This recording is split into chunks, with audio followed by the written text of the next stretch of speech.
butter pops. Pop, pop, pop them in your mouth. Pop. Hi everyone, and welcome to High Scares, High Stakes Game of the Month Club. And this is our Game of the Month for October. I am your host as always, Mr. Luvva, and with me is my co-host. Good evening, Luvva. It's Tomahawk here.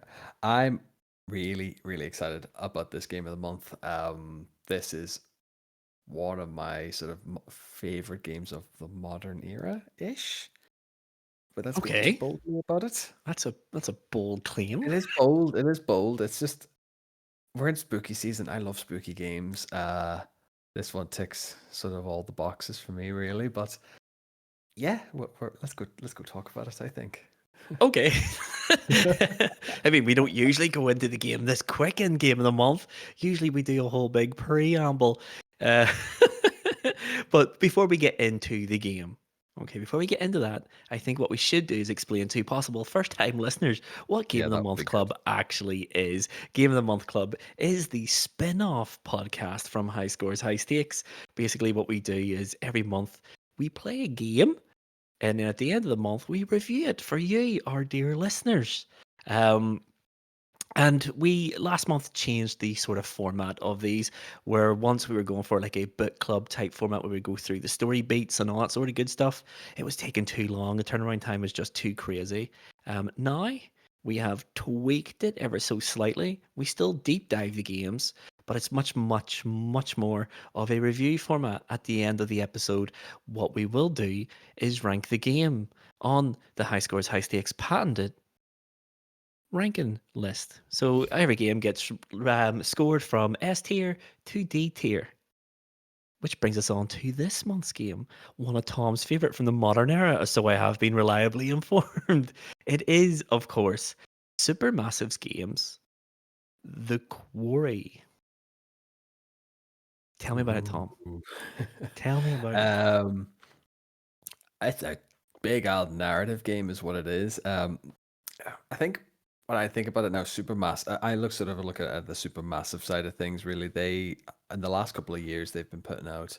What is it? Until Dawn. We've got the Quarry. We've got the Dark Pictures anthology. We've just recently got the casting of Frank Stone, which I hear is getting great reviews as well. So Supermassive are on this bit of a purple patch at the minute that they can't seem to put a foot wrong, really. So the Quarry, I think, is just sort of at the height of what they have been putting out, and it's a super strong game, really, from start to finish. Yeah. I would agree with that it is a really good game. It's a really fun game. Not without its issues, but we'll Oh yeah, get into that. There are some, I think, in my opinion, there's some really big issues with the game, but nothing that really detracts from the enjoyment of it. What we always do, Tom, is we talk about a little bit about the game's development cycle as well. Usually we have like lots and lots of great stories. Like Terminator, we talked about how Core and their Eidos, the publisher, were at each other fighting all the time and arguing over everything. And the bad news is, for the Quarry, there's really none of that.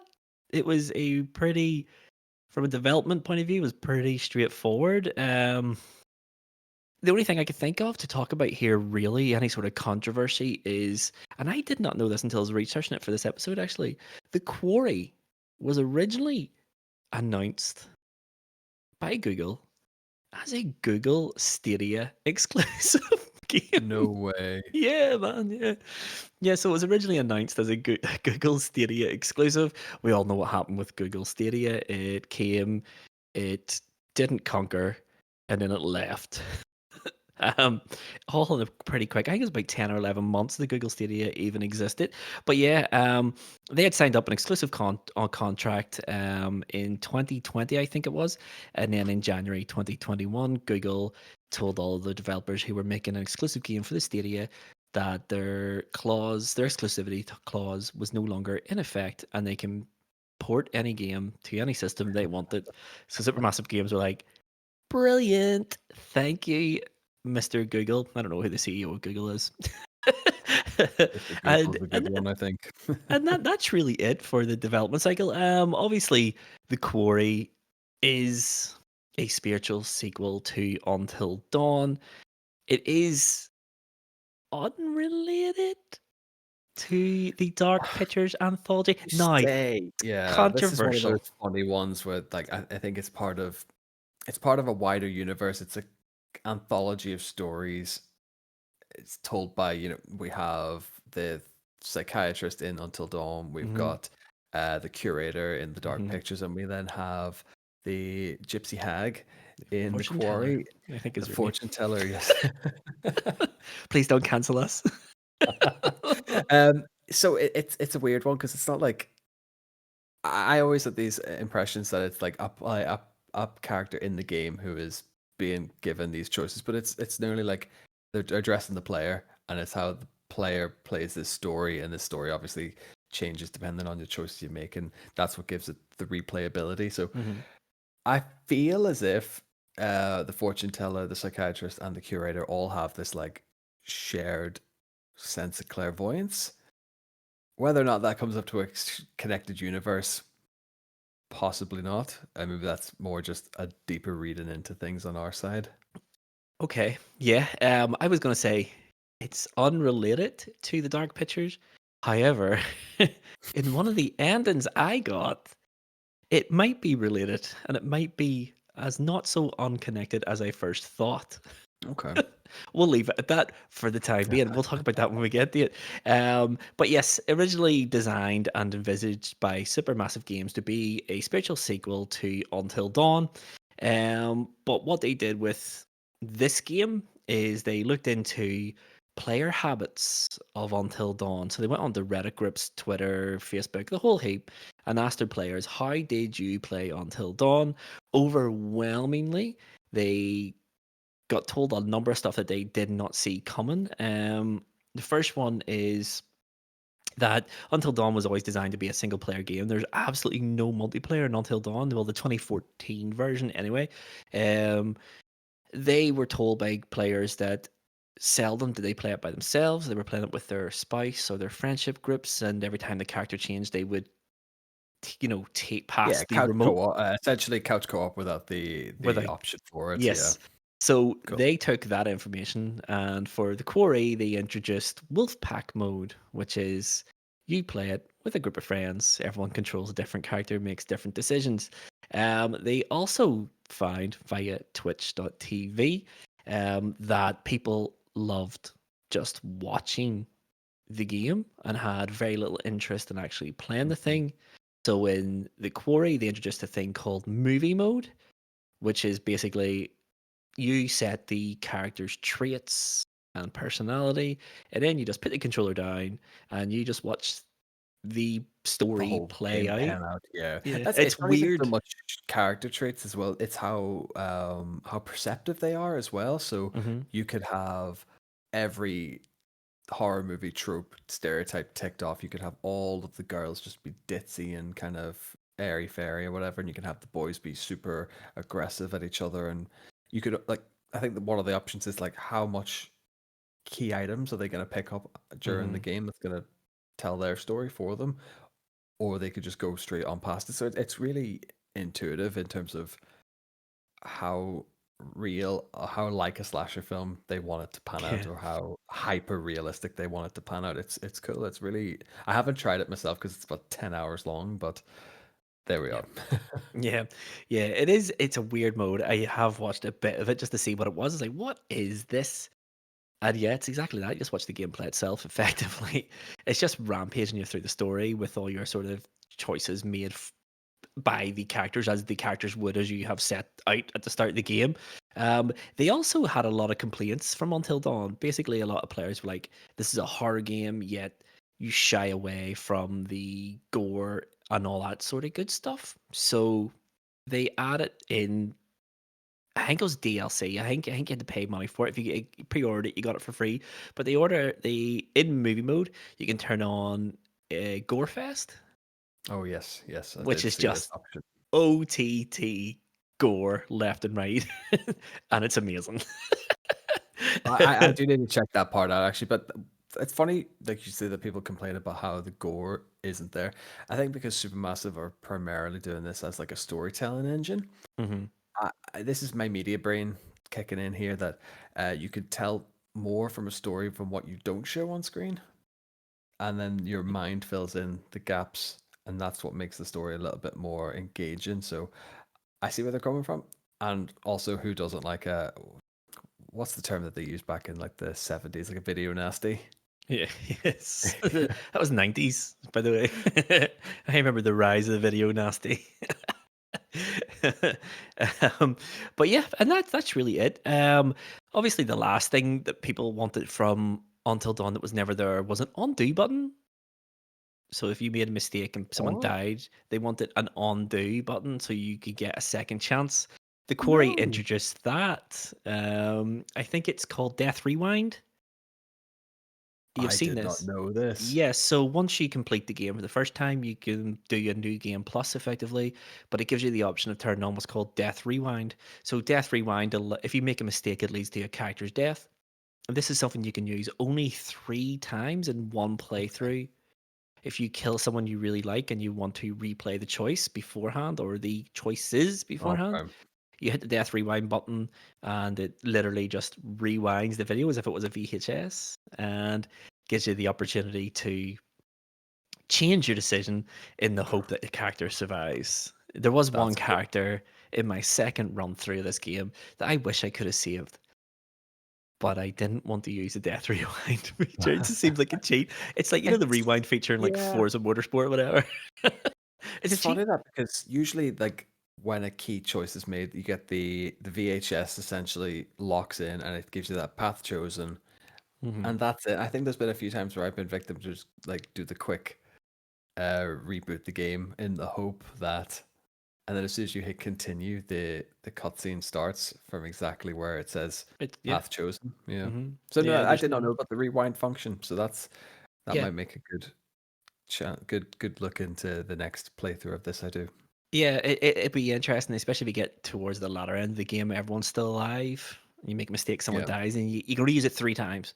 That is it. Once you use it 3 times, you are done. You're done. So, but yeah, that's really it. So they took a load of player feedback from Until Dawn. This is a sequel to Until Dawn in all but name, really. They tried to add as much into this game as they possibly could, as what the players wanted, and this is to a certain degree their their magnum opus. It is probably Mhm. the best game of this ilk that Supermassive have ever done, in my opinion. There's loads of stuff that lead into it. The story wise, game's strange, but we'll talk about the story when we get to it. What I like about this game is it you can tell the inspirations behind it, and it sticks Yeah. a lot more strictly to its inspirations, and it pulls from tropes of all of its inspirations. Clearly its big inspiration was clearly Friday the 13th. You have Absolutely. a Yeah. bunch of teenagers going to a summer camp and then being hunted by someone or something. There are aspects of the thing about it. Someone. Yes. Yeah, I can kind of see it at a stretch, really, but yeah, I mean, it's all the hard trips, it's everything that probably it's 90s slasher. That's pretty much the vibe I got off Oh, the I think bat. it's 80s. I think it's 80s is all heck, this game. It's clearly like Friday the 13th. What was that? 8, 1976? 17, Something like that, wasn't it? possibly. Um, Yeah, The Thing is early 80s. The Hills Have Eyes is late 70s, early 80s. Do true, you know what I true. mean? There's just so many little nods towards what inspired this game. A lot more than you ever saw in the dark pictures, and almost as much as what you see in Until Dawn. Yeah. People will say that all these games are exactly the same. They couldn't be more wrong. There's a I think distinct tonal difference between like that's Until it though. Dawn, this, and the When dark pictures. Well, that's what you're saying, is that when Until Dawn first came out, this was very much like we are going to do something completely different from the typical cabin in the woods style horror. I think Hmm. the idea that they introduced the Wendigo as the antagonist Yep. is something that I haven't seen in horror in ever, I suppose. If it's not it's not werewolves, it's aliens, or if it's the Wendigo is a really interesting piece of like American lore. Yes, And for them to yes. sort of open with that, you kind of think that like, right, they're going to go for the weird and wonderful here. That's going to be everything's going to be a little bit different. And then the Quarry came out, and it was like, actually, this is a lovely little throwback to the Friday the 13th, The Hills Have Eyes, that kind of stuff. And Hmm. they've put it in such a modern setting, but it hasn't subtracted it away from that old school slasher vibe. Yeah, they do that modern horror trope really, really, really well, which is we all have smartphones. If something was going bad, why not just pull out your phone and ring someone? So all these movies and stories have to come up with this contrived way of why can they not use their phones. This one does it, I think, really, really well. Is basically they go to summer camp, Hackett's Quarry, which is where the game gets its name from. And when they go to summer camp, the Hacketts don't like phones. So they take all their phones off of them and store them in the safe over the summer. When they get the phones back, they're not charged, They've all which got dead is batteries. Yeah, it's David Arquette's line. It's like, oh, most people when they hand them in, they turn them off. All of yous are fools, basically. yeah. But yeah, that's I think that's enough about the development of it. There's lots and lots of stuff you could talk about, but it's all very run of the mill game development stuff. There's no controversy with this game at all. They just made it, released it, and it sold quite a bit. It did sell Mhm. quite well. Um, to my memory, this do you know the release date of this game? Because I don't. I want to say it was like 2022, like July time. That was my interpretation of that Could have- release. I have it actually June 2022, 10th of June. Yeah, there we go. So this game released in June 2022. Developed by Supermassive Games. Let's talk about The Quarry. Pop, pop, peanut butter, butter pops. Pop, pop, pop 'em in your mouth. Pop. So, The Quarry, Tom, before we get into the deep dive of the game, let's talk about the graphics of the game because the first thing that hits you in this game is just how incredible the game looks. Yeah, It is absolutely wow. stunning, stunning. Um, Yeah. as a even just the forest setting at the start, at middle of the night, the textures, the all the car headlights, and even like how the shadows and drop shadows of all the characters, it looks like you're genuinely watching a movie. And I think for the game being 2 years old and Mhm. the leap in that 2 years, it still looks as good as any game that was made today. And Yeah. 2 years, 2 years doesn't sound like a huge jump, but in some of the stuff that we have played in between 22 and now is substantial, to be fair. Yeah, no, I agree. The first thing that really struck me when I played this now, I think this was the first PlayStation 5 game I played. Certainly the first one I bought.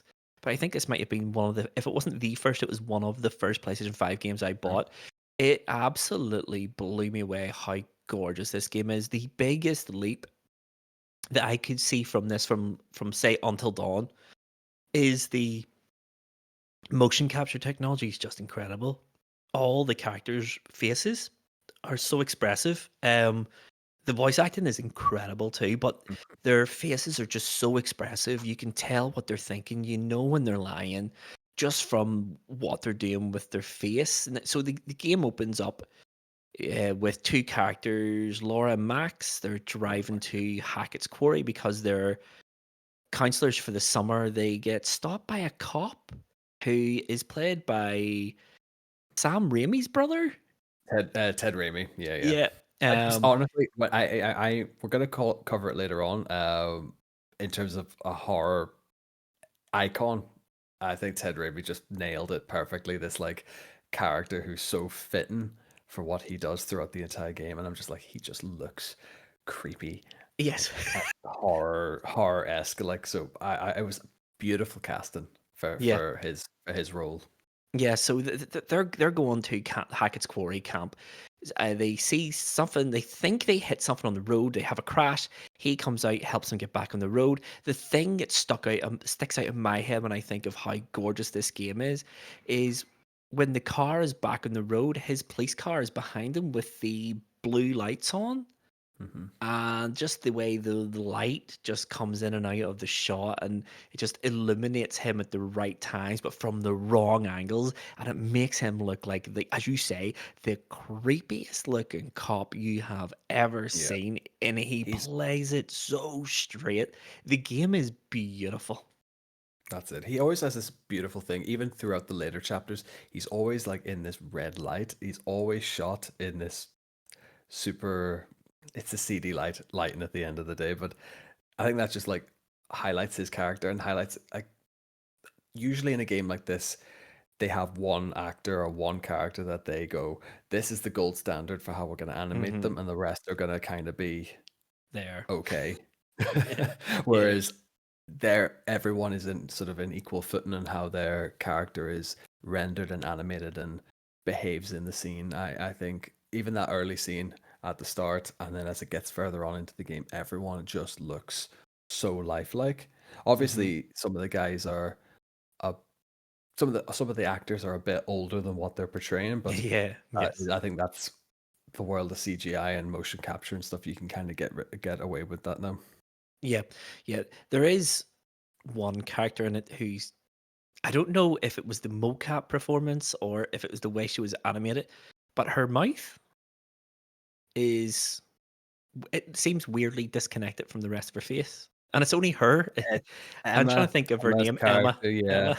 she has this like super jarring kind of. It sits off center from her face, and it kind of just does the Canadian thing from South Park where it just flaps. It doesn't really Yeah. exactly. It's kind of like, you know, those old YouTube videos where someone would be like a bottle of milk and they will superimpose their face on the bottle of milk. It's like that. Exactly. But it's only her, and it's not all the time.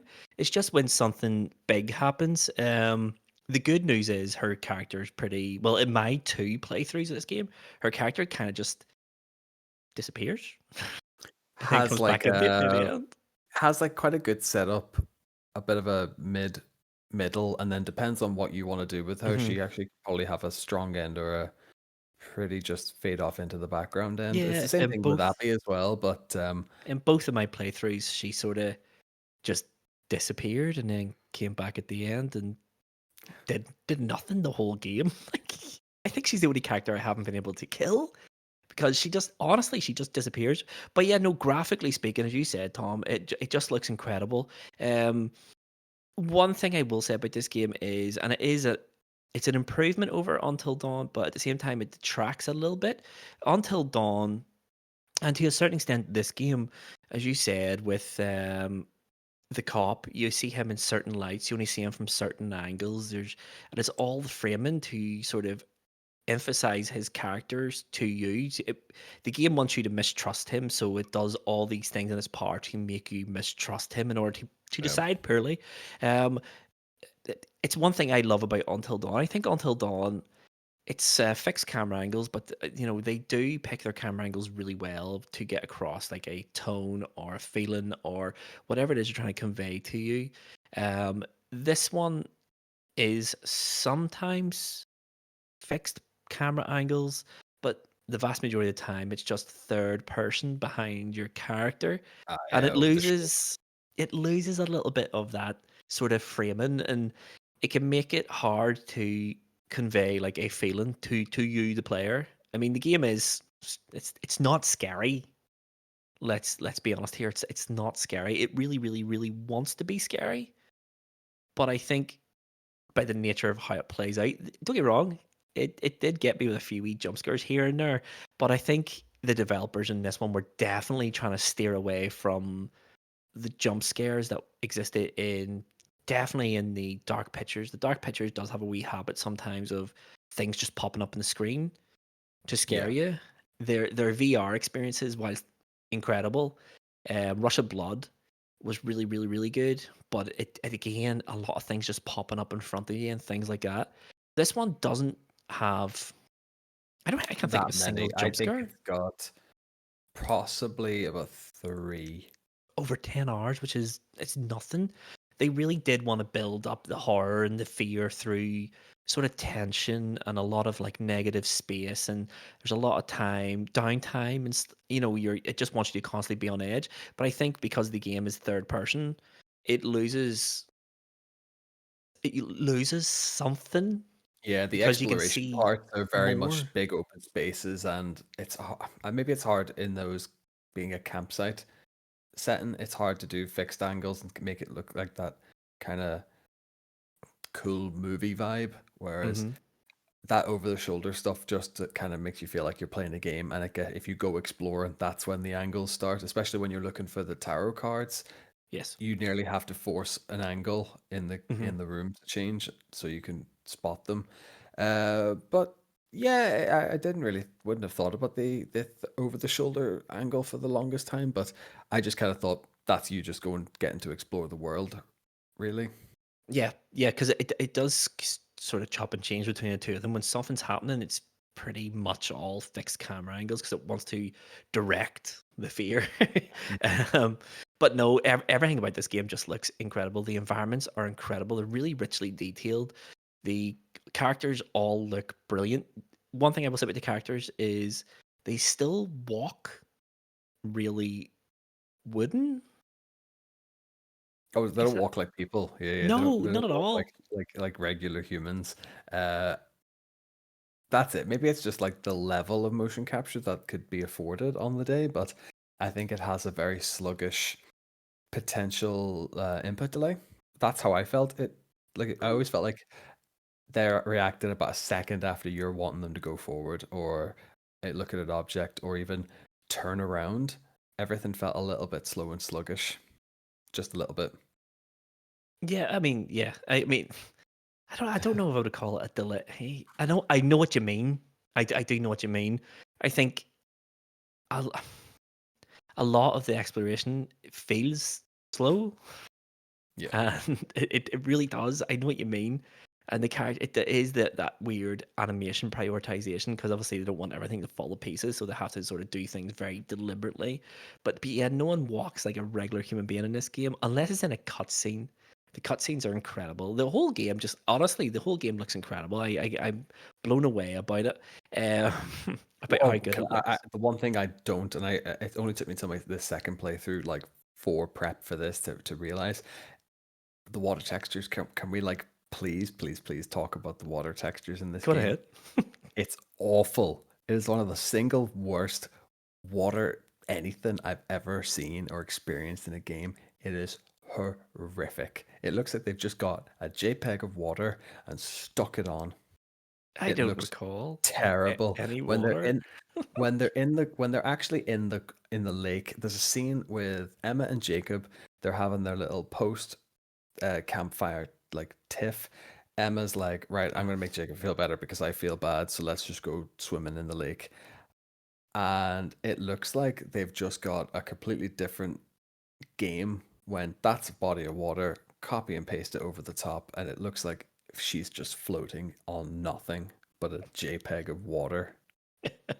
It's awful. And it took me like I get this what they're trying to convey. It only took me the second playthrough, and I couldn't believe I didn't notice it the first time. But it really took me out of their relationship and Mhm. everything that they were doing in that scene. And I just went, don't care. All I can see is this terrible like oversight in the game. Incredible, incredible. I know what scene you're talking about, but I don't remember the water looking that bad. I don't know.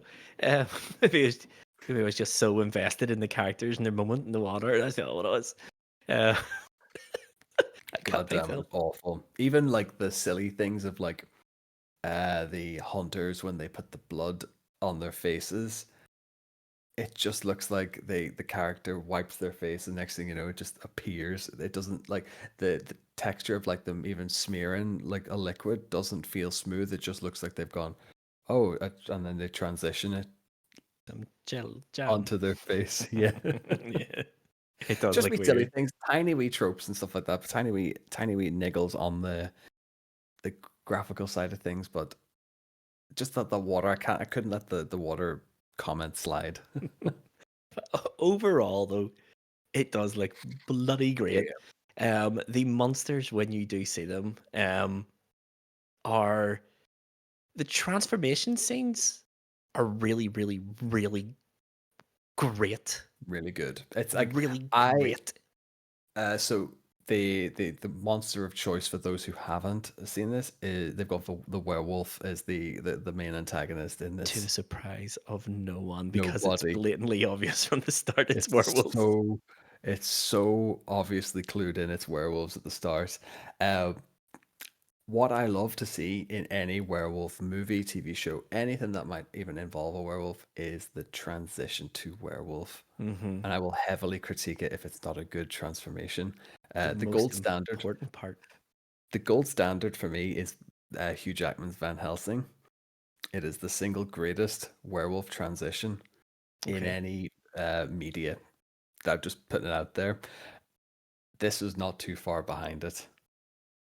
Yeah, yeah.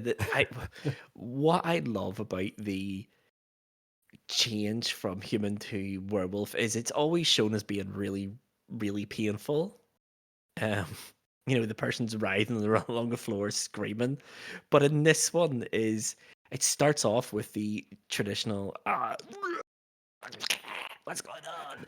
And then they explode because the monster is literally exploding from within Bursting them. out of them, yeah, yeah. And all of a sudden they're like 8 or 9 feet tall, and they are absolutely incredible looking werewolves. They look more like the Prisoner of Azkaban's werewolves than they do the Howlings.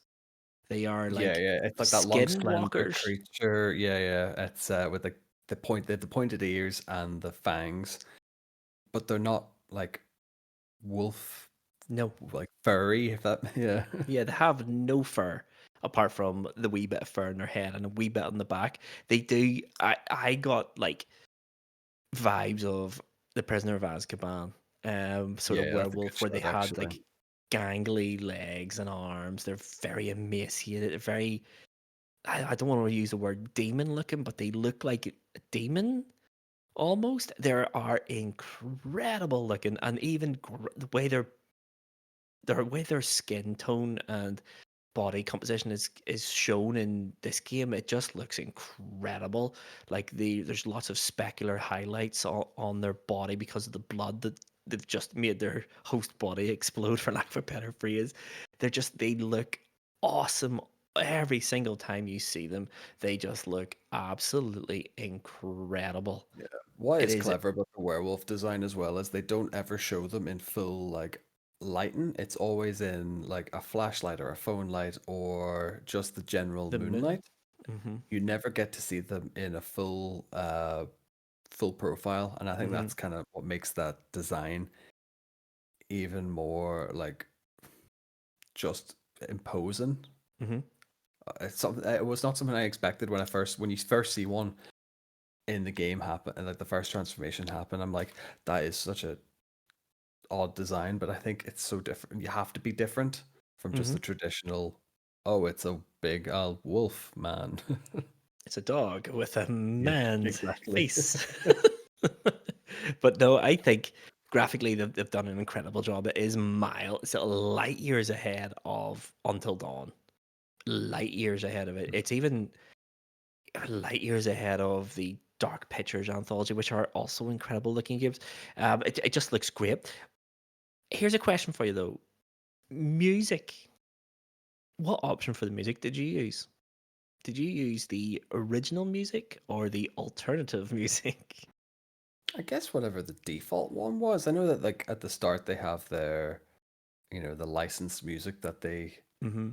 have for the title sequence, and like I think as I went through this, I became a bit more aware of what the music was. I think a lot of mine were pop songs or Yeah, yeah, yeah, yeah. yeah, yeah, throughout like the ends of chapters and choices that were made and stuff like that, and obviously the end credits. But yeah, I honestly didn't give it a massive amount of thought until you said that just there.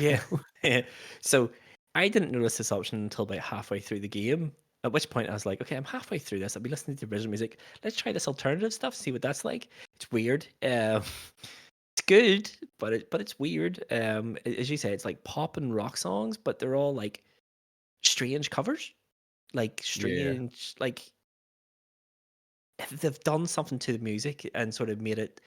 You recognize instantly what it is, but it's changed ever so slightly to pitch you off. It's actually really good. Distorted. Yeah, it's distorted in a way that, again, my media brain kicking in here. It's like it's distorted, but like they'll take the lyrics of the tone of the song and apply it to the scene, but To the scene, they'll yeah. change how the pitch or the tone of the actual music being played, and it gives you this sort of warped distortion of what the song's original intention was. Pretty much, they just take pop songs, make it fit the situation, and then just sort of make you feel a certain way.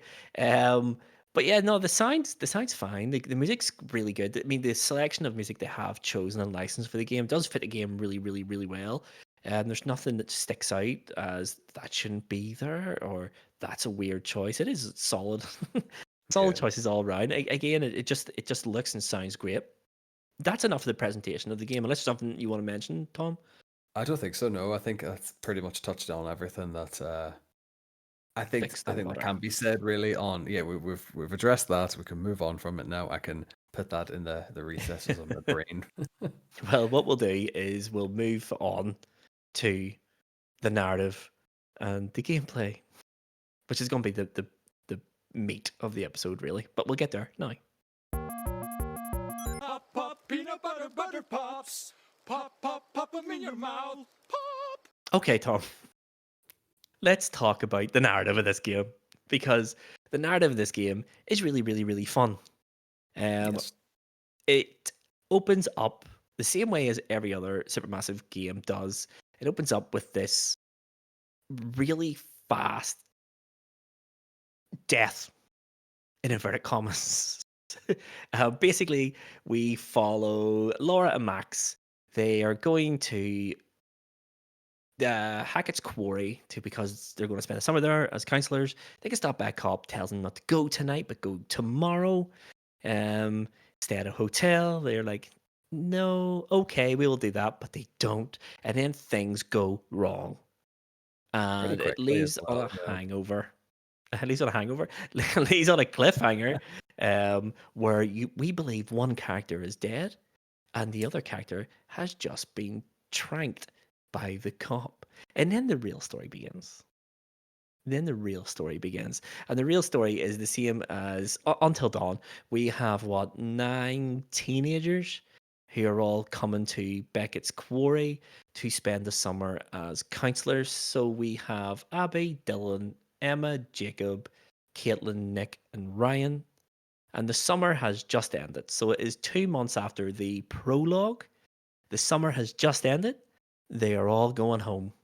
Only one of our characters decides that he doesn't want to go home because he's been having a wee bit of a summer romance with Emma. I And Jacob. I hate him. I hate him. Do you know what though? I think it's really funny because at the very start of this game, Jacob has this very quarterback douche vibe of a character, Oh, yeah, he's and definitely that. at but as the story sort of progresses, he turns into this just little bit of a. He's a little bit of a softie. His intentions are a bit flawed. His heart's in the right place, but he's just a bit of a nerd. He's a bit of a weirdo, and even I think one of the lines that Emma says is like, "Oh God, I can't believe I had this summer fling with you. Like, He's how am I only discovering you're such a nerd?" he's an idiot.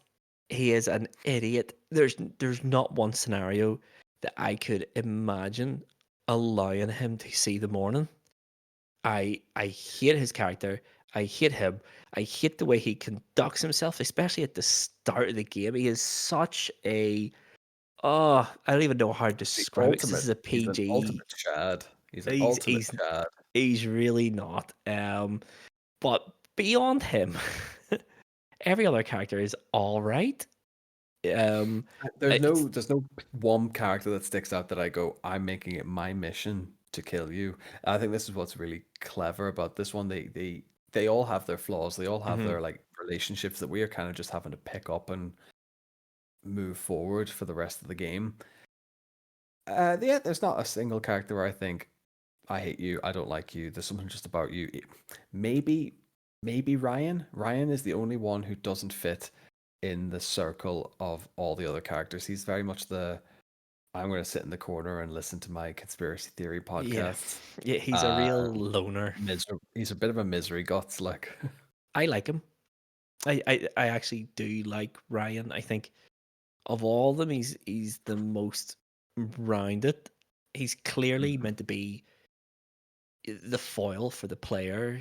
We are meant to sort of, because he doesn't have much of a personality, and you do spend a lot of time with him in the game. I do think we're meant to transpose ourselves on top of Ryan. He's our sort of Blank vestige canvas, really, at to that point. experience Yeah. the game. Yeah. I like his character. I disagree with a lot of stuff that he does during the game, but a lot of that I chose to do. So I've got, I suppose, is it me or him?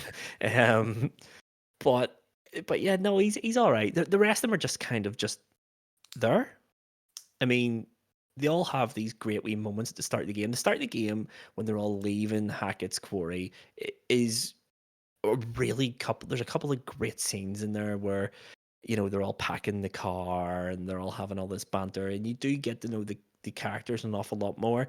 And then one of them, who shall remain nameless, decides he doesn't want to go home yet. So yeah, I'm gonna sabotage the car and we can fix it tomorrow morning and leave tomorrow. And then I was really excited at this point. I was like, okay, this seems like what could possibly happen here? David Arquette has been, here. You just see him milling about in the background. He comes in, says a few words, "Hello, I'm David Arquette," and that sort of stuff. And then he sort of disappears. And you're thinking, oh, what's he doing here? Who is he? All we know is he owns his family own this quarry. And then I was like, I can't wait to start chapter two. Chapter two is going to be great. Let's see what happens. It hints at like a ghost story in the forest. There is Yes. they They all hang get around a shouted at campfire. for they get shouted at for scaring the kids, and the camp's in a bit of decline anyway. So Hmm. like Chris Hackett, who's played by David Arquette, shouts at Ryan for telling these stories and over scaring the children, and that Yeah. stops them from going back to the camp, really. So there is the implication that we're going to get a ghost story, or we're going to get some sort of a supernatural entity chasing them in the woods. Yeah. Yes. Yes, so it hints an awful lot at this ghost story. The characters, he sabotages the car. They can't go. They go have a drinking party around the fire pit one last night. It all goes wrong for everyone. Um, but at this point of the game, drags.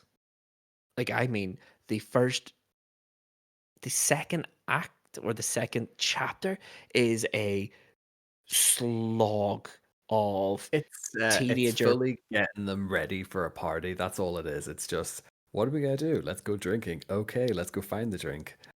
That it is just a fetch quest for teenagers to go boozing at the But like, camp. we don't need it. It could have been done in a Literally could have cutscene. said, Yeah, "Let's yeah. go have a party," and then the next scene is them all at the campfire. I don't need to go rummaging through a kitchen looking for food. Do you know what I mean? Like looking for sausages. I think it was. Let's go make some hot dogs. No, I don't need it. I think the narrative in this game is really, really, really strong, like super strong when it's on point.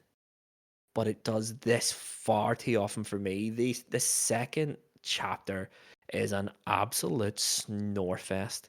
There is the odd wee, in the forest, and you think, okay, this ghost story's picking up steam. Is there a ghost here? Um, but that story never really goes anywhere, or it hasn't in my two playthroughs. Um, yeah, it deviates and it just, ugh. I Sometimes think the story just it's grinds super to a halt. massive. It's super massive doing that thing though, where they'll take you to a handful of rooms and they'll go, like keep these in mind because we're probably going to come back to them. Because even in like chapter towards the end of chapter one, we take over as Abby and Emma, and the option Mhm. to break the door and get the bags, or to not break the door, sets up for something later on. Obviously, later on in the game, this is very much a game that is. There's no detail put into this game that doesn't have an end game Consequence. or a Yeah. consequence. Exactly. Even whenever Dylan and Ryan are going to charge the phone so they can play music at the party, you can find the hatch from Chris's office Mm-hmm. into the storm shelter. If you go down into the shelter, you'll detach or you'll loosen a rung on a ladder, Mm-hmm. and that'll. As soon as that happened, I was like, "That's gonna come into play." I'm gonna have. I spent pretty much the entire game thinking, "I'm gonna have to remember there's a QTE coming up where I'm gonna climb a ladder and Yeah. I'm gonna have to do this." So these early door decisions, yes, it may seem like a bit of a slog, is probably going to be setting you up for a room layout or a shortcut that you need to open or something that you're going to remember is there for an action later on in the game. Yeah. Yeah. Yes, the It's content is drivel, but It's absolute drivel, mate. Like, let's go to the wee store and see if they have any booze. Nonsense. But yeah, it's funny you should mention the choices. So obviously, it's a supermassive game. There's choices here, there, and everywhere. I don't think there's been a single supermassive game that has as many choices as this game. Seemingly, everything you do, it just goes on. Your path has been chosen. Your path has been chosen. Mhm. I have seen 2 or 3 endings to this game. And I was wondering how many endings are there? Do you have any idea how many endings there are for this game? It is. I actually, it's It is ridiculous. 183 endings, 186. 86 endings. There Yeah. are 186 endings, and Now, every now, character. Go ahead. this is the thing. You could talk about like you could talk about 186 different endings, but then we have what is it? We have 3, 4, 5, 7, 9, 10, 11, 12, 16 Hmm. characters sort of in the full narrative of the game. Uh, and that's any infinite number of combinations in which they can all die, survive, and whatnot. So Hmm. is it different endings or is it just different variations of the same? So we've talked about this, not in any great length. After my second playthrough, I did say to you, everything has went wrong here.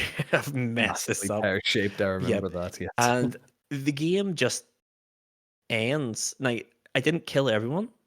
I saw the morning and the game ended. And I was like, and then it goes back to the fortune teller. And I was like, I don't recall any of this at all. And then I put it straight through again and got not a completely different ending, but an ending that was different enough. So there's so many different points in this game where any of our main characters can die, and Yeah.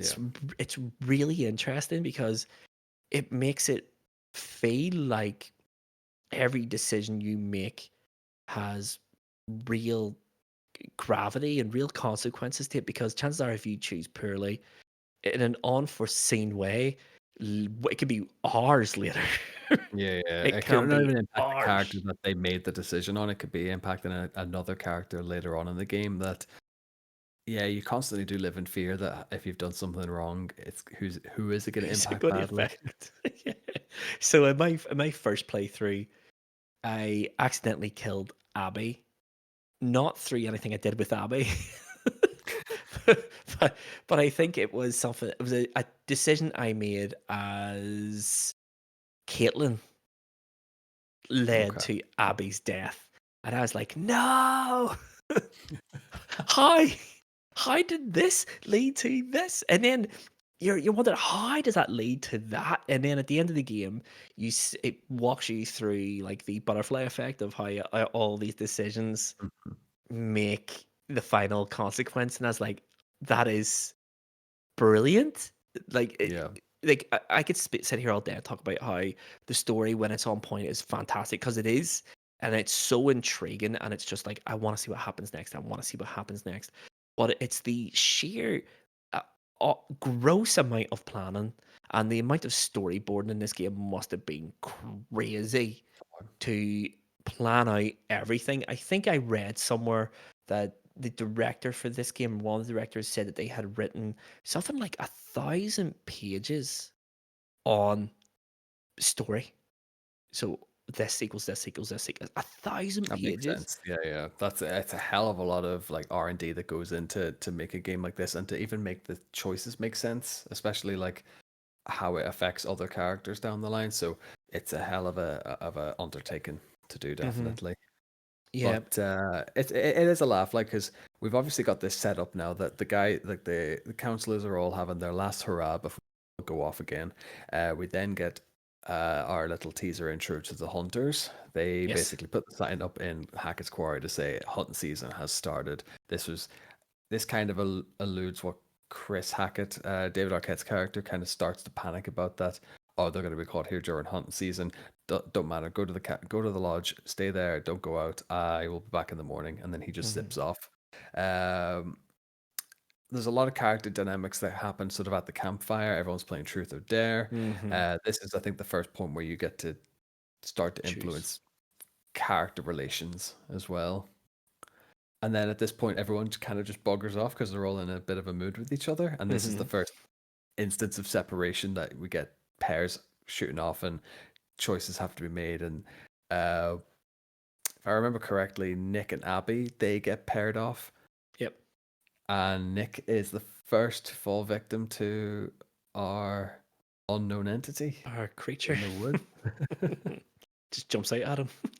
Well, it's set on the Lover's Lookout, I think it's called. I think that's what they call it. It just jumps out at him. And you have to decide, are you going to help him? Or are you going to run? I helped. It worked out fine. I know I ran and it also worked out fine. Yeah, I helped. Someone else finds him. Worked out fine. You bring him back, and it's like, oh no, I've been attacked by a dog or a bear or something. And like, where's Chris Hackett? Ah. What I like most about the narrative of this game, though, is it's not just like one story. It's not just the story about the teenagers. Obviously, that's the meat of the game, but it's Mhm. actually like three separate stories. So you have the teenage counselors surviving the night. You have the Hackett family story, because there's the whole family tree living in the house at the edge of the woods. And then you have the story of Laura and Max as well. And all these stories, when they start splitting off, you're thinking, oh, how does this play into anything? When I was Anything, playing yeah. through the first time and it swapped me back to Laura, I was like, so is this happening now, or is this a flashback, or Yeah. what is going on? So their story all takes place in a police station. They've been brought back to a police station.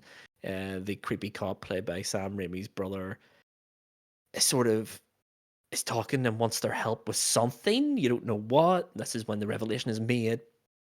But the story's genius, and it's just all these three stories just converge on Yeah, yeah. top of one another, and just sort of create the overarching story of the game. There is arguably a fourth story with the I was just about to say fortune about the teller. fortune teller. Yeah. Hers is really funny because it's the same way as the psychiatrist in Until Dawn. We only really see them in between chapters, and she shouts at you if you don't bring the tarot cards Hmm. to her, and Hmm. they act as the obviously the way to look into future choices, Hmm. whether or not you make they give you that snippet of a death or a key action or something like that, and that's your job to kind of decipher how to get to that point or to Or avoid that avoid it. point. She's always, always, always talking about she's nearly looking something done from the player. It took a couple of playthroughs for me to kind of realize, not as obvious in the first time, but that second time around, she's like, right, she's gearing the player to be choosing a specific path, Yep. and that's kill the Hackets. Yeah. Yeah. Yeah. Yeah. She is. Her character arc is brilliant. Out of the three endings I've seen, her endings are the most different. I've seen three different endings with her. One of them is brilliant. One of Yeah. them was brilliant, where you get the story about what's actually going on. Um, I think the narrative storytelling in this game is great. I think it's nothing really, really, really new in like a story sense, but the way that they've entwined everything together, um, it gets around that problem as a lot of players had with Until Dawn, where it didn't really seem to matter what you chose because the outcome was almost always the same. And it was, I know people had a lot of issues with it. You know, the famous Until Dawn scene where your two characters are tied up and there's a buzzsaw coming towards them and you have to Yeah. decide which one lives. But in the end, it doesn't matter because it's all a big ploy anyway. Whereas, you know, a lot of players had issues with that. This gets around it by genuinely making every decision count. And Every decision's life or death. Yeah, yeah. they are so important. And there's things happen that you can avoid through not planning, but being observant. Mm-hmm. There's things you can see, and if you see it, go get it, because it's probably going to save your life later on in the game. Yeah, yeah, And no, absolutely. it's genius. There's real moments in this game of, I know I said it wasn't scary and it isn't scary, but there's some really effective horror moments in this game. The most effective one for me, and I'll come to you in a second. You can tell me what your one is because this is coming out of the blue and give you some thinking time. The most effective horror moment for me was in the scrapyard. You where the scrapyard has motion detection lights. It's in complete darkness until you walk under Yeah. a light. They kick on, and you're looking for whatever part of the car you've damaged at the start of the game. You're looking for a replacement for that, and you are going. You're getting the part out of a scrapper, and one of the characters is in a crane. The other one's on the ground, and just when they drop the car, all you see is the lights just going boom, boom, boom, and it's Oh, like, yes, yes. and you're like, oh no, they're coming. What have I done? They're coming. And it is just an incredibly effective horror moment where you as the player know exactly what's going on.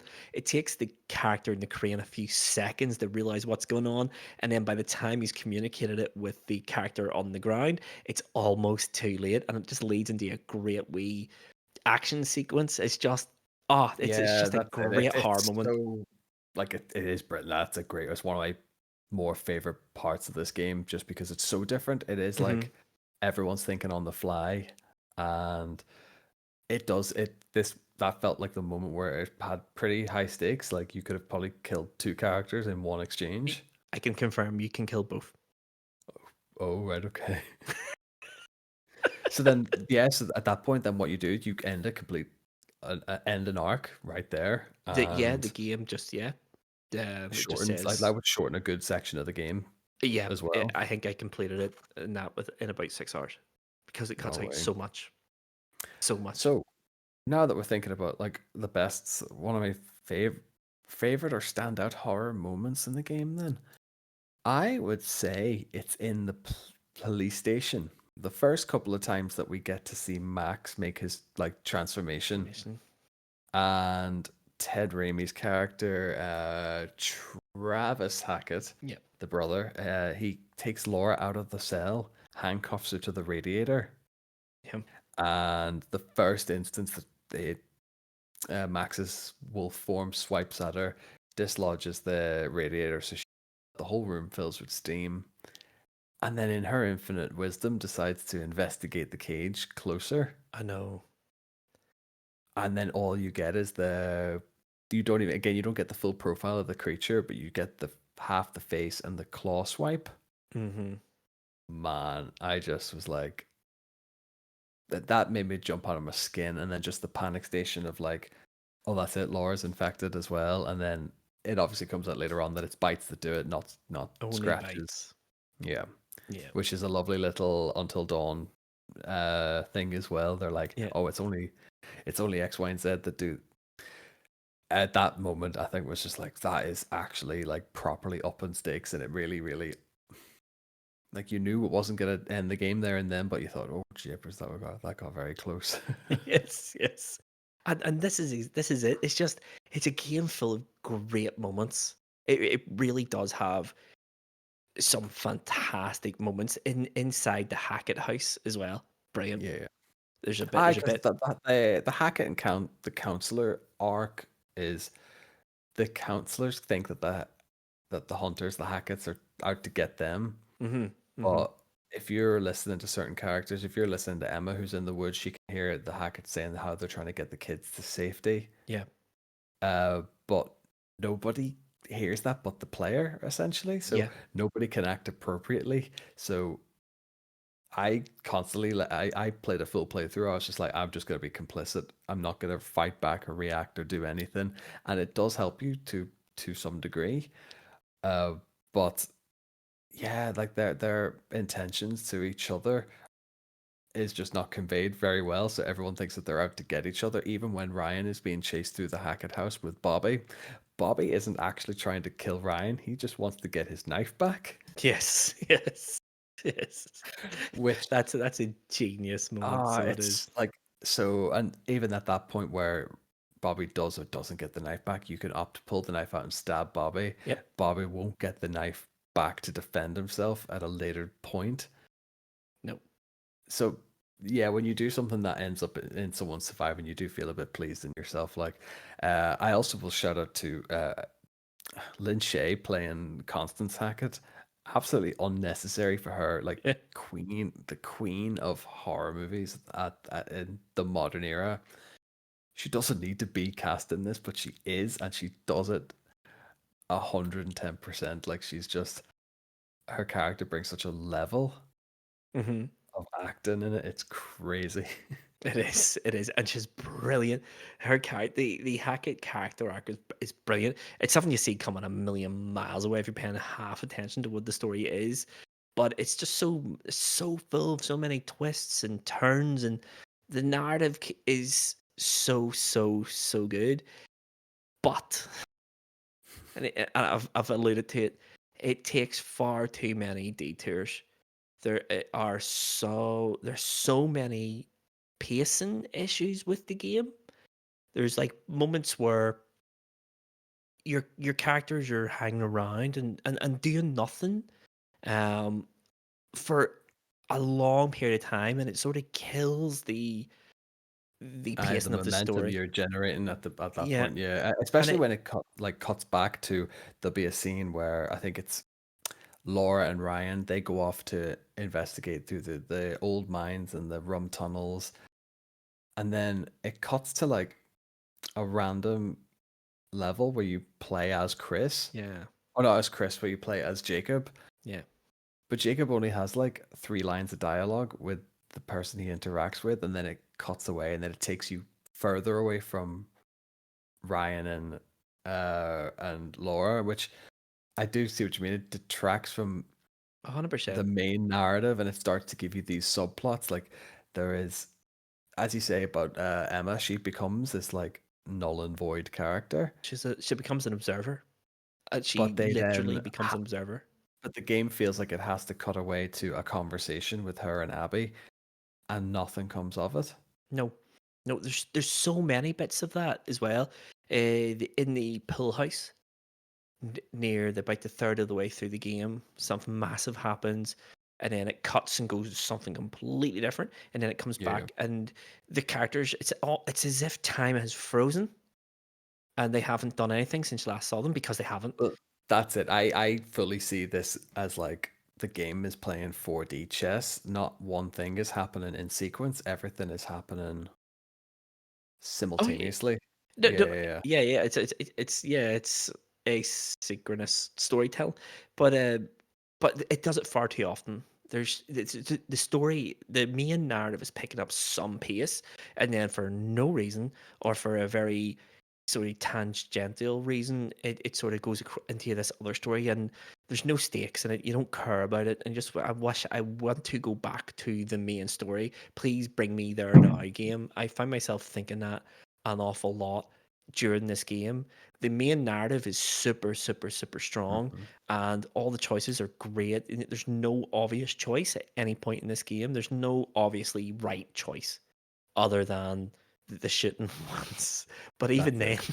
then, even then, there's one or two of them where you're like, I've made the wrong choice. I shouldn't have shot, or I should have shot, whatever it might be.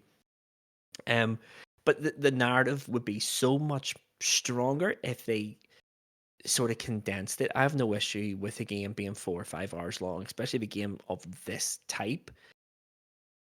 Stretching it over 10 hours, I think, Yeah, yeah. is pushing it. They need to do a mode where you could just play as an individual character Hmm.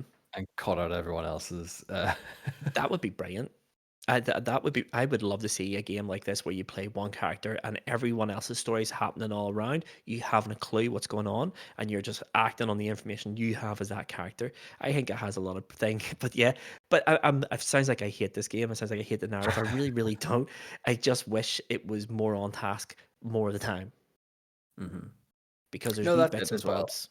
Like I think the I whole second chapter can go. can It go doesn't away. add Yeah. anything to the story.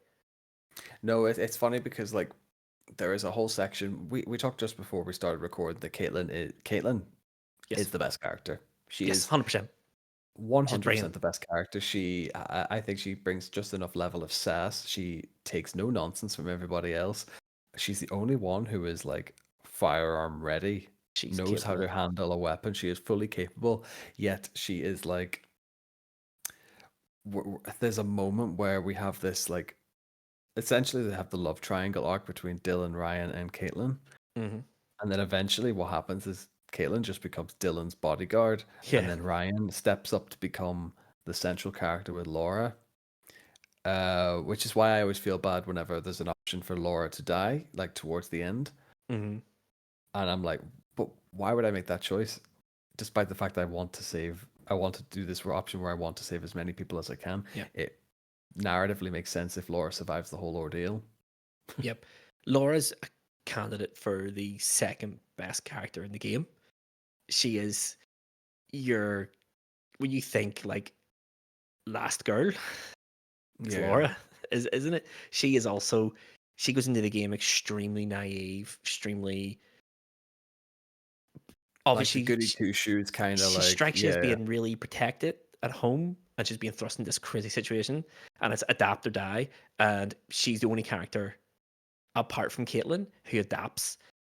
She changed her character at the end is she is a badass Yeah. and she's brilliant when she comes into that pool room with one eye With the eye patch and the and a shotgun, yes, it's massive just a scar great, it's and just they're a like great who the look. hell is she? But the Brilliant. thing is, like, rather than her, she tries to explain the situation, like these werewolves are happening. I'm trying to kill Chris Hackett, and all the other characters in that pool house are like, "Oh, you're the counselor who like fobbed us off all Yeah, summer, and we had to cover your slack." And it's yeah, just like, yes. man, get your priorities in order. It's so good. The dialogue in this game is that's not something we've mentioned. We've talked about how good the story is, but the dialogue is brilliant. It really the voice performances or the mocap performances, whatever you want to call it, they all go for it. They all play it dead straight. But there's like some real moments of horror. There's some real moments where you truly believe the anger of the characters to one another or the affection they're showing one another and then you have all these moments of just pure comedy and it's just it tonally it's just so it fits so perfectly with all the slasher movies and the creature Yeah, features of like the 80s 70s 80s 90s it's just it wears its inspirations on its sleeve it's not afraid to emulate its inspirations it's not afraid to change the formula as well because the story does take turns I wasn't expecting um and there's parts of the story, aspects of the story I have never seen, despite 3 playthroughs of this game, which just goes to show you how many divergent paths there are through this thing.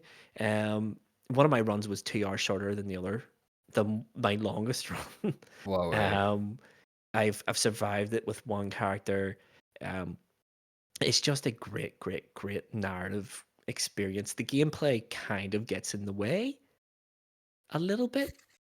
Am I wrong? No, no, I know what you mean. I know what you mean. Like, it's if you were to let it run as a full experience with everyone like at the height of their perception, I think it would make a great short series. Yeah, I Um, mean, like but I think there's a the lot bits sort of, where you're in like these the little sandboxy areas are just so slow because you're looking for something very specific, and it can be quite difficult because you have to be standing in a very precise spot for the the triggers to yeah, happen. Um, when the game gets into full flow mode where it's QTA after QTA after QTA, it's great. But those little exploration parts really do get in the way, and they kill all the pacing of the story. And I will there's say about that no actually, stakes. it's interesting about that because I remember like the context clues in Until Dawn, it had a very specific like you looked at these clues and you found these clues and the characters pieced together everything that you found. I Yep. didn't feel that as much in this. I felt like that was mainly for the player. Whereas if I could have gone the entire game not picking up any piece of evidence or anything about the Hackett history or anything about the mining in the area or even anything about the werewolves and what happened at the Harem Scarum, where this like the nexus point of the story takes place. Hmm. I feel as if like I could have took none of that and still just gone through the game, and the characters would have gone through the motions with not being the wiser, basically. And they don't seem to benefit from it anyway. No, I've no, noticed. they don't.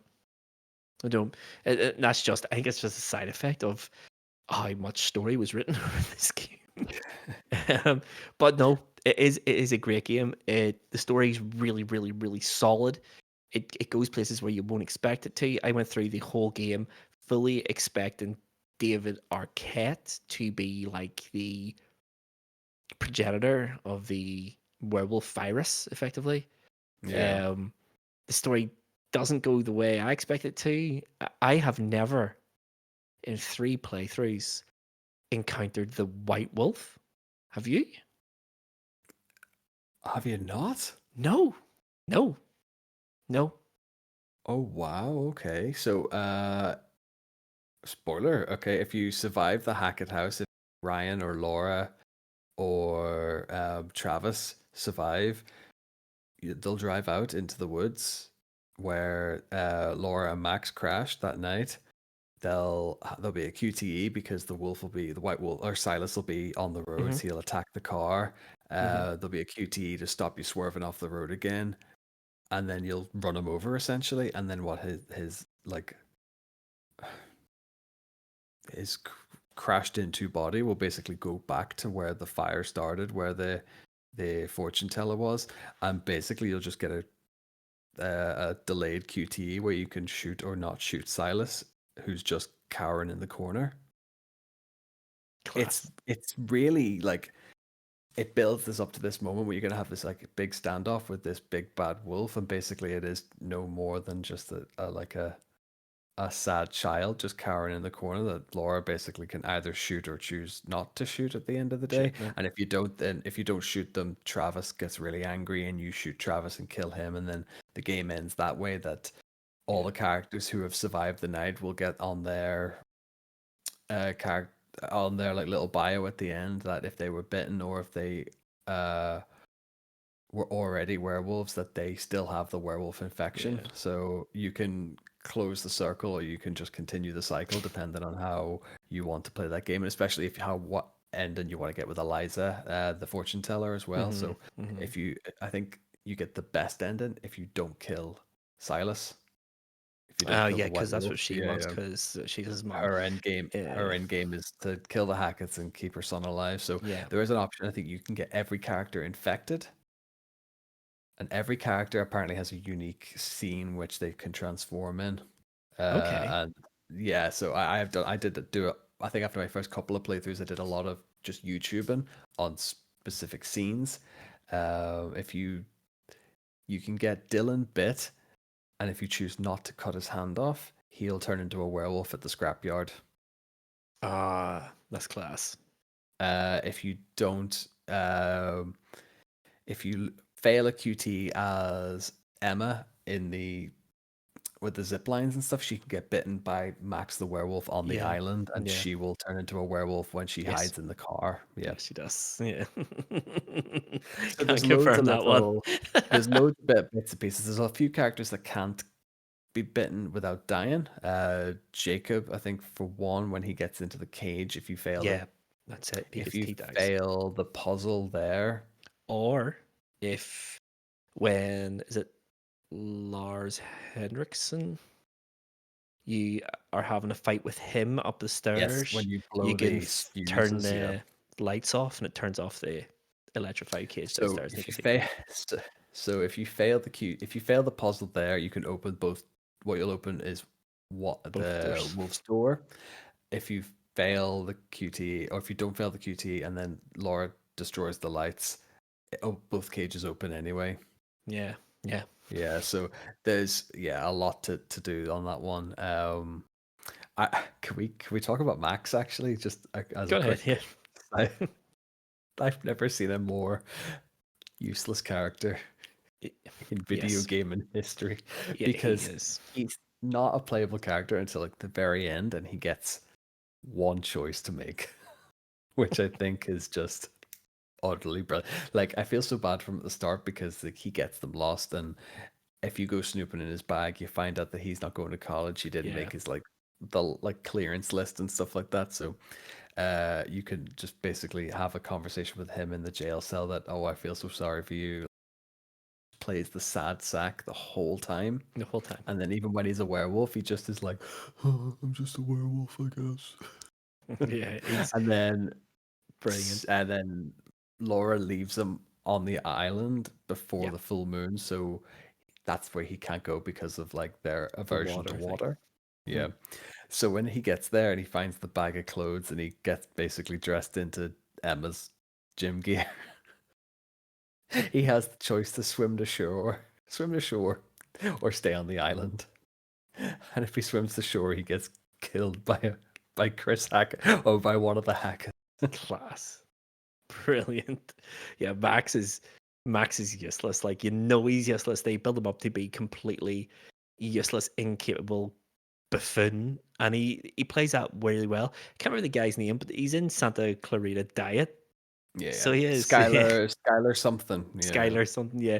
But no, I think overall, I think what we've talked about the graphics, talked about the sound, we've talked about the narrative, talked about the gameplay. Um, Overall, it's just a great game. I mean, it's It's so it's much more fun. than the sum of its parts. It's really fun. It's really fun to see what you can do with the characters. Like if you want to save them, it takes a lot of work. A lot of work to save everyone. It takes a lot of work to kill everyone. The game is designed to get you to the end with one character or 8. Oh yeah, it's You will got see the infinite end. replayability as well. In that regard, like the one thing I actually find really funny is the standoff that like Caitlin has with, I think it's the one of Chris Hackett's son. He's a werewolf in the lodge. You can either shoot Oh him. yes, shoot You can him. either shoot him in the lodge, or if you follow the QTEs and follow the path as well as you remember it, and you've done a lot of stuff with Abby in the previous chapters, you can distract the son and throw a bear into the freezer and then lock Hmm. him in the freezer. What I find really funny about this is I did that thinking, okay, cool, the werewolf curse will be lifted, and Caitlin and Dylan being in the lodge will let him out when he's not a werewolf. No, they completely forget about him and he freezes to death, and it's completely pointless anyway, so you may as well just killed him in the lodge anyway. And this is what I'm saying. Like all these decisions you make, and like, some of them are just innocuous. Like when you go into Chris Hackett's office and you find the hidden door with the surveillance cameras. If you don't find that at that part of the game, then Emma won't find The it. girls can't find it either, yeah, so they Yeah, can't then direct Caitlin around the house if needs be. Yeah, yeah, and it's that's cool. not a decision that you make. It's not, do you want to go into this room? You make it as the player. It's massive. Believe a lot of these sort of massive choices hidden in your own agency. Do you want to progress the story, or are you going to explore a bit? The more you explore, the more context you get, as you say. But at the same time, exploring does kill all pacing in the story. um, so it's better the devil you know. It's how you want to play games. I'm an explorer. I'll Yeah. gladly take the pacing issues. But yeah, I think what we should do then is move it along then to the wrap up section, Tomahawk, where we Yes, give this game a score. absolutely. Pop, pop, peanut butter, butter pops. Pop, pop, pop 'em in your mouth. Pop. Okay, Tomahawk, it's the moment of truth. Where on the high scores, high stakes tier list are we going to rank the Quarry? I'm gonna let you go first this month, Tomahawk, because last month we had Yeah, our Tomb Raider, we had a disagreement. So we what do you did. think? We did. You give it an S tier. I give it an Hmm. A tier in that instance now. So I'm hoping that we are going to come to a consensus on this one because I have to do less graphical work on the social medias for this one. Uh, I always do these things where I come in with a slightly lower grade, and then I think as we talk about the game, I go, actually, no, it gets a full letter bump. I fully think that warts and all, I was going to give this an A tier. I Okay, think yeah. even with its like story bugs and like humps in the narrative and stuff, the water textures as well, but the good far outweighs the bad in this one, I think. Hmm. So I'm Hmm. going to I'm going to solidly stick with an A tier on this one. I think this is just the epitome of like what storytelling gaming should be. Hmm. It looks gorgeous. You're invested in the characters. You're invested in all the characters, which seldom happens in games like this. And you do genuinely feel bad when you slip up. Yes, the game sort of throws you that bait and switch at the end where it's like, oh, the fortune teller is actually goading you into doing the Hmm. opposite, and what you Hmm. think throughout the entire game is actually what you think of the duration of the game, your actions are good. It actually turns out it's wrong and incorrect, and you should be judged. I think that's a stroke of genius, Hmm. and seldom that is ever seen in a game. So I'm solid, and happy to stick with an A tier on this one. Yeah, I got bad news for you though. You only gonna make one graphic this month because I also think it's an A tier. um, I think it's an A tier. I think of all these like choose your own adventure games, this one's definitely the strongest that one I've ever played. There's just so many decisions to make, like explicit and implicit decisions to make. They all have a massive impact on how the story progresses, how much of the story you see, and whose story you see. I also really, really, really like the the untrustworthy narrator, the fortune Yeah. teller woman, because yeah, you think she's helping you to survive the night, where she is actually manipulating you to do what she wants you to do with the night. And if you don't do what she wants you to do, one of the endings is her just shouting at you and cursing you with the werewolf curse and all's here business. It's genius. It is just, there's Really, really good. so much planning has went into this game, and it's just frightening. It's just took the Until Dawn skeleton and just fleshed it out into something I didn't even think was possible with what they were working with. It's just a genuinely great narrative experience. It's one of those games where in Wolfpack mode with your friends, it would be absolutely incredible. What I didn't know is in Wolfpack mode, if you are playing local multiplayer, it's a pass the controller experience. Yeah. If you're playing it online, everyone votes on every decision. Okay. Yeah, so it's like That I don't makes it know. a bit Yeah, I don't know if you've ever interesting. played Hidden Agenda, the A long, Supermassive. long time ago. Yeah, yeah, Yeah, yeah. it's that mechanic where people can mess up your A run that you're democratic. no. Do you know what this would be? This would be a perfect season-long challenge for us. I think if you just took 10 chapters over 10 weeks, you assigned all the characters to the three of us, and Whoever you has could the most play it like characters alive. you could play four-dimensional chess with it. You could be, making silly decisions as Dylan to impact yourself, who has Abby as a player. So you could be strategizing to kill your other character, to could kill your partner's characters. Like so, it's so genius, especially a player like me who like would know this game pretty in depth. Hmm. Telling a person who's never played a supermassive game or even ever played the Quarry or seen the Quarry Yeah, before, and I'm like, oh, go do that, they'll be really funny, and then yeah. they get killed for it. I think that's just, yeah, that's a bit of fun to have on it. Yeah, but yeah, overall, I think this is a really, really, really good game. It's borderline great. It's borderline genius. I hear the casting of Frank Stone is even better as well. So I believe. I So I hear believe. I hear that's incredible. But yeah, I think so. That is A tier. 8. The Quarry being an A tier. Supermassive have done super good work. But let's get the wrap up section and call this one. Pop, pop, peanut butter, butter pops. Pop, pop, pop 'em in your mouth. Pop. That is it, Tomahawk. Another Game of the Month Club episode all wrapped up. It's all done. Now, I know what the people watching or listening to this are thinking.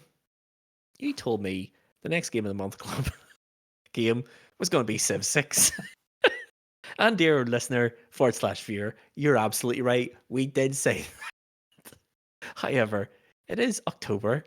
We haven't been able to tie down a date for all three of us or me and Cardinal to sit down and do Civ 6. It is coming, and it will be coming very soon. It might not be the way we planned it, but it will be coming soon. We just wanted to get out the Quarry because it's Halloween. Exactly. And what better time to talk about a horror game than Halloween? There isn't one. Civilization 6 is definitely coming. Me and Tomahawk have been talking about it before this record. And the next Game of the Month Club will be coming very, very shortly as well. And speaking of the next Game of the Month Club, Tomahawk, do you know what our Game of the Month for November is? It is Uncharted Dose. Among Thieves. Because I didn't remember the subtitle for that game. It is Uncharted 2, a Naughty Dog classic, one of the greatest sequels ever made. That is our Game of the Month for November. So you can expect Game of the Month for September, Civilization 6, to come out very, very, very quickly Mid-November. indeed, if we can get right to it. And you can expect Uncharted 2, Game of the Month for November, to land very early November. December. So, with all that being said, let's do a little bit of housekeeping. Highscoreshighstakes.com if you want to find us all over the internet. On top of the homepage are those wee icons for Twitter, Twitch, Instagram, YouTube, the whole heap. Just highscoreshighstakes.com is where you can find us. If you haven't already told a family member or friend who you think would enjoy the podcast, please share it with them. Just hit the share button, send them to it the link via like Instagram or WhatsApp or whatever messaging app you use.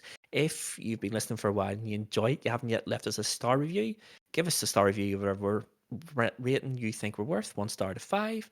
If you want to leave a written review, that would be fantastic. We would appreciate those as well. But with all that being said, Tomahawk, I don't think we've anything else to say. I think the night has we've ended, the covered it sun all. has risen, and the wolf curse has been broken. And with that, the only thing left for me to say is this has been High Scores High Stakes Game of the Month Club. I've been Mr. Luvva.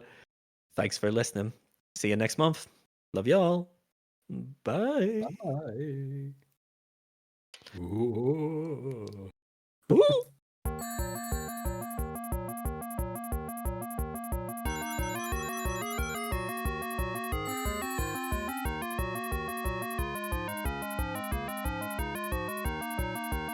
Pop, pop, peanut butter, butter pops.